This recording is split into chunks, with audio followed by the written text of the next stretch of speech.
ખાલી ઘોર કરી પૈસા ઉડાડેલો બેઠી છે એની સામે આપણે જોઈએ છીએ ખરા? એક બેનના વાંક વગર એને ઘરે બેસાડી રાખી જિંદગી એ ત્યક્તા તરીકે જીવન ગુજારી રહી છે, એના સામે સમાજ જુએ છે ખરો? એની ચિંતા થવી જોઈએ. એના માટે પૈસા ઉડાડશો તો તમને સમાજ વાહ વાહ કરશે, વાહ કે તમે એક સારું કામ કર્યું છે. એની જરૂર છે મિત્રો. સમાજ સુધારણા એમને એમ નથી થતી, એના માટે અથાગ પ્રયત્નો કરવા પડતા હોય છે. મોટા સમૂહની અંદર તો કદાચ 5-10 મિનિટમાં આપણે ભાષણ કરી નીકળી જઈએ છીએ, પણ નક્કર પાયે એનું ગામડા સુધી કામ પહોંચવું જોઈએ. અને એના માટે એક એક ગામની અંદર સમાજ પ્રેમી લોકોની 10, 20, 25 જણની એક મંડળ બનવું જોઈએ, યુવાનોનું મંડળ બનવું જોઈએ. અને આ બધી જ પ્રવૃત્તિઓનો અમલ કરાવવા માટે ધ્યાન આપે એ પ્રકારની સમિતિઓ ગામે ગામ બને અને એને અમલ કરાવે તો એનું પરિણામ કદાચ આપણે મેળવી શકીશું. આની પહેલ આપણે કરીએ યુવાનોને. હમણાં ભાઈ યુવાન આવીને બોલ્યા, મને ખુશ થયો કે ભાવિ પેઢી તૈયાર થઈ રહી છે. તમે બધા ચિંતા કરો, હવે પછીનું સુકાન છે એક ક્ષત્રિય આપણા યુવાનોના હાથમાં છે. સમયની પાબંદી છે, હું વાતને આગળ નહીં વધારું. એક વાત મૂકીને હું મારી વાત પૂરી કરું છું કે આજે હું જયારે અહીં આવતો હતો મિટિંગમાં, અમે ત્યારે વઢિયારના આગેવાનોનો પણ મારા ઉપર ફોન આવ્યો કે બાપુ આપણે વઢિયારના સમાજની પણ એક મિટિંગ કરવી છે. મેં એ લોકોને ફોન કરીને જાણ કરી છે કે અમારી બનાસકાંઠાની મિટિંગ પૂરી થાય પછી લોલાડા નાગણેચી માતાના મંદિર કે ત્યાં આગળ એક મધ્યમમાં ચાણસ્મા તાલુકો, હારીજ તાલુકો, રાધનપુર, આ બાજુ પાટડી તાલુકો, માંડલ વિસ્તાર, એ તમામ સમાજના ભાઈઓ પણ એક મંચ ઉપર આવે. હું આપને પણ પરવાનગી લઉં છું, એમાં તમારી ના નહીં હોય. આ તો એક 7 વિભાગ કે 8 વિભાગ પૂરતી વિચારણા નહીં. હવે તો વિચાર કરો તો આખા ગુજરાતની અંદર અને આખા ભારત વર્ષની અંદર ક્ષત્રિય સમાજ એક બને એ પ્રકારનો વિચાર આપણે કરવો પડશે. અને એની પહેલ આપણો જે આ 7 વિભાગ જાગીરદાર સમાજ છે એ બીડું ઝડપીને આપણી પહોંચ ત્યાં સુધી છે કે છેક અરવલ્લી ને અંબાજી થી માંડીને છેક ઝાલાવાડ કે સૌરાષ્ટ્ર સુધી ને આમ દક્ષિણ ગુજરાત કે મધ્ય ગુજરાત હોય, પણ આખા ગુજરાતના ક્ષત્રિયોને એક કરવાની તેવડ આ સમાજની અંદર પડી છે અને એ આપણે કરવું પડશે. ક્ષત્રિય એકતા મંચની સ્થાપના કરીને એક ધ્વજ નીચે, એક નેજા નીચે સારો ગુજરાતનો ક્ષત્રિય સમાજ એક બને. રાજકીય બાબતોને સાઈડમાં મૂકીએ. રાજકારણ સર્વસ્વ નથી, સમાજ પહેલો છે, સમાજ સર્વસ્વ છે. અને રાજકારણ હોય, રાજકારણની અંદર સમાજને જરૂર છે. કારણ આપણે અનુભવી રહ્યા છીએ કે આજે દેશ અને ગુજરાતની અંદર ક્ષત્રિય સમાજ આમ પુરાણે મુકાતો જાય છે. આજે કેબિનેટ મંત્રીમાં એક પણ ક્ષત્રિય સમાજનો કોઈ મહામોપડો મોભી ના બેઠો હોય એ દુઃખની વાત છે. કોણ કહે છે આ બધું? એ કરવું પડશે. કોઈના હારે આપણે ઝઘડો નથી કરવાનો, કોઈના વિરુદ્ધમાં આપણે વાત નથી કરતા, કોઈ રાજકીય પાર્ટીના વિરુદ્ધની વાત નથી કરતા, પણ દરેક જગ્યાથી અત્યારે ક્ષત્રિય સમાજ ફેંકાઈ રહ્યો છે.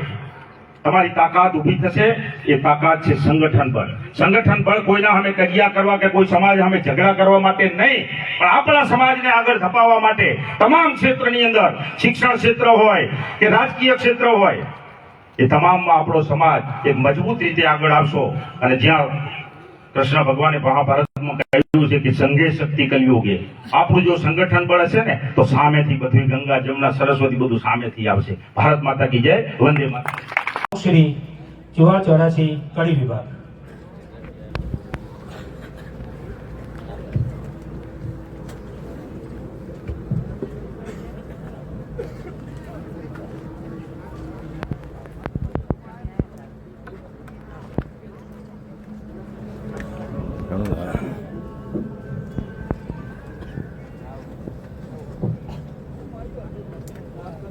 કાંકરેજ, ઓગળ, બનાસકાંઠા વિભાગ દ્વારા આયોજિત 7 વિભાગ 84 બનાસકાંઠા, ચિંચુવાડા, કઢવાડા, સુરસર, દેલવાડા ખાલી ઘોર કરી પૈસા ઉડાડેલો બેઠી છે એની સામે આપણે જોઈએ છીએ ખરા? એક બેનના વાંક વગર એને ઘરે બેસાડી રાખી જિંદગી એ ત્યક્તા તરીકે જીવન ગુજારી રહી છે, એના સામે સમાજ જુએ છે ખરો? એની ચિંતા થવી જોઈએ. એના માટે પૈસા ઉડાડશો તો તમને સમાજ વાહ વાહ કરશે, વાહ કે તમે એક સારું કામ કર્યું છે. એની જરૂર છે મિત્રો. સમાજ સુધારણા એમને એમ નથી થતી. એના માટે અથાગ પ્રયત્નો કરવા પડતા હોય છે. મોટા સમૂહની અંદર તો કદાચ 5-10 મિનિટમાં આપણે ભાષણ કરી નીકળી જઈએ છીએ, પણ નક્કર પાયે એનું ગામડા સુધી કામ પહોંચવું જોઈએ. અને એના માટે એક એક ગામની અંદર સમાજ પ્રેમી લોકોની 10, 20, 25 જણની એક મંડળ બનવું જોઈએ, યુવાનોનું મંડળ બનવું જોઈએ. અને આ બધી જ પ્રવૃત્તિઓનો અમલ કરાવવા માટે ધ્યાન આપે એ પ્રકારની સમિતિઓ ગામે ગામ બને અને એને અમલ કરાવે તો એનું પરિણામ કદાચ આપણે મેળવી શકશું. આની પહેલ આપણે કરીએ યુવાનોને. હમણાં ભાઈ યુવાન આવીને બોલ્યા, મને ખુશ થયો કે ભાવિ પેઢી તૈયાર થઈ રહી છે. તમે બધા ચિંતા કરો, હવે પછીનું સુકાન છે એક ક્ષત્રિય આપણા યુવાનોના હાથમાં છે. સમયની પાબંદી છે, હું વાતને આગળ નહીં વધારું. એક વાત મૂકીને હું મારી વાત પૂરી કરું છું કે આજે હું જયારે અહીં આવતો હતો મિટિંગમાં, અમે ત્યારે વઢિયારના આગેવાનોનો પણ મારા ઉપર ફોન આવ્યો કે બાપુ આપણે વઢિયારના સમાજની પણ એક મિટિંગ કરવી છે. મેં એ લોકોને ફોન કરીને જાણ કરી છે કે અમારી બનાસકાંઠાની મિટિંગ પૂરી થાય પછી લોલાડા નાગણેચી માતાના મંદિર કે ત્યાં આગળ એક મધ્યમમાં ચાણસ્મા તાલુકો, હારીજ તાલુકો, રાધનપુર, આ બાજુ પાટડી તાલુકો, માંડલ વિસ્તાર, એ તમામ સમાજના ભાઈઓ પણ એક મંચ ઉપર આવે. હું આપને પણ પરવાનગી લઉં છું, એમાં તમારી ના નહીં હોય.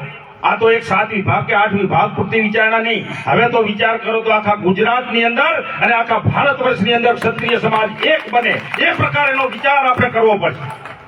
અને એની પહેલ આપણો જે આ 7 વિભાગ જાગીરદાર સમાજ છે એ બીડું ઝડપીને આપણી પહોંચ ત્યાં સુધી છે કે છેક અરવલ્લી ને અંબાજીથી માંડીને છેક ઝાલાવાડ કે સૌરાષ્ટ્ર સુધીને આમ દક્ષિણ ગુજરાત કે મધ્ય ગુજરાત હોય, પણ આખા ગુજરાતના ક્ષત્રિયોને એક કરવાની તેવડ આ સમાજની અંદર પડી છે અને એ આપણે કરવું પડશે. ક્ષત્રિય એકતા મંચની સ્થાપના કરીને એક ધ્વજ નીચે, એક નેજા નીચે સારો ગુજરાતનો ક્ષત્રિય સમાજ એક બને. રાજકીય બાબતોને સાઈડમાં મૂકીએ. રાજકારણ સર્વસ્વ નથી, સમાજ પહેલો છે, સમાજ સર્વસ્વ છે. અને રાજકારણ હોય, રાજકારણની અંદર સમાજને જરૂર છે. કારણ આપણે અનુભવી રહ્યા છીએ કે આજે દેશ અને ગુજરાતની અંદર ક્ષત્રિય સમાજ આમ પુરાણે મુકાતો જાય છે. આજે કેબિનેટ મંત્રીમાં એક પણ ક્ષત્રિય સમાજનો કોઈ મહામોપડો મોભી ના બેઠો હોય એ દુઃખની વાત છે. કોણ કહે છે આ બધું? એ કરવું પડશે. કોઈના હારે આપણે ઝઘડો નથી કરવાનો, કોઈના વિરુદ્ધમાં આપણે વાત નથી કરતા, કોઈ રાજકીય પાર્ટીના વિરુદ્ધની વાત નથી કરતા, પણ દરેક જગ્યાએથી અત્યારે ક્ષત્રિય સમાજ ફેંકાઈ રહ્યો છે. તમારી તાકાત ઊભી થશે, એ તાકાત છે સંગઠન બળ. સંગઠન બળ કોઈના સામે કજિયા કરવા કે કોઈ સમાજ સામે ઝઘડા કરવા માટે નહીં, પણ આપણા સમાજને આગળ ધપાવવા માટે તમામ ક્ષેત્રની અંદર, શિક્ષણ ક્ષેત્ર હોય કે રાજકીય ક્ષેત્ર હોય, એ તમામમાં આપણો સમાજ એક મજબૂત રીતે આગળ આવશો. અને જ્યાં કૃષ્ણ ભગવાને મહાભારતમાં કહ્યું છે કે સંઘે શક્તિ કલયુગે, આપણું જો સંગઠન બળ હશે ને તો સામેથી બધું ગંગા, જમુના, સરસ્વતી બધું સામેથી આવશે. ભારત માતા કી જય, વંદે માતરમ. સૌ પ્રથમ તો વડાની ધરાને અને વડાની પ્રજાને ખૂબ ખૂબ અભિનંદન આપું છું, લાખ લાખ અભિનંદન આપું છું અને વંદન કરું છું કે આજે સમગ્ર ઉત્તર ગુજરાતના જાગીરદાર રાજપૂત સમાજને એક જાજમમાં બેસાડીને સમાજ સુધારણાના કાર્યક્રમમાં ઉપસ્થિત કરવામાં આવ્યા છે. તે બધા ફરીથી ગામનો ખૂબ ખૂબ અભિનંદન માનું છું. આજના દિવસે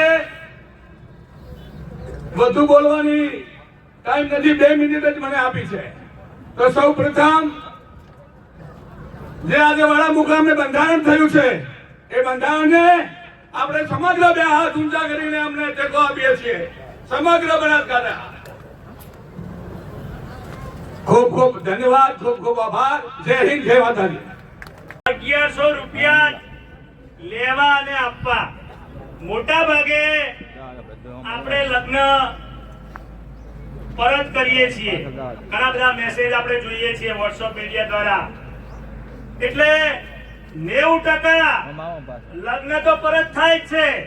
તો હવે આપણે એવું સ્વીકારીએ કે ભાઈ 1100 રૂપિયા જ લો એટલે કોઈ પાછું હલવાનું કે ના પેલું કરવાનું કશું થાય નહીં.